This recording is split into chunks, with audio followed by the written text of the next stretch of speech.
and this time it's the definitive review of the dupe detection, or as Final Cut Pro calls it, duplication ranges.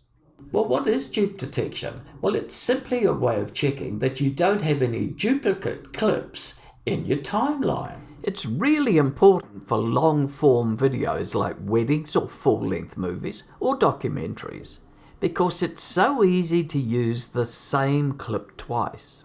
In the Final Cut Pro version of dupe detection, it searches out duplicates of video clips, audio clips, stills, and even compound clips.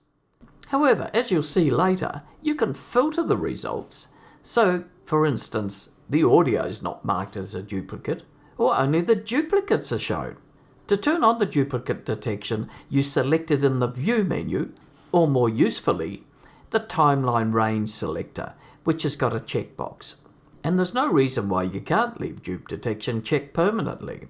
When it's activated, you'll see a hashed line through the top of the clip. And it's as simple as that. All you need to do is decide if you want to keep the duplicates or replace them.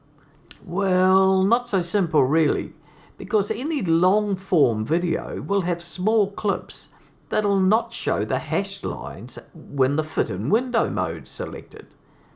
And here's where the real magic happens in the Final Cut Pro version, and it's the index menu. And when you open the index with the Clips tab selected, the hashed lines show in the index. And by double-clicking, you instantly go to the duplicate in the timeline, no matter how zoomed in or zoomed out the timeline is. But that's not all.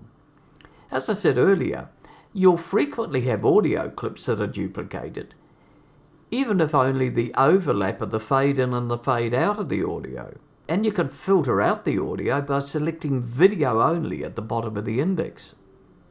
And again, that's not all. You can even filter just duplicated clips in the search field, show clips of duplicate ranges. The index is live, so as you replace or delete the duplicated clips, they're directly removed from the index while you watch. And if you use the trim tool to replace the duplicate, it'll also remove it from the index live.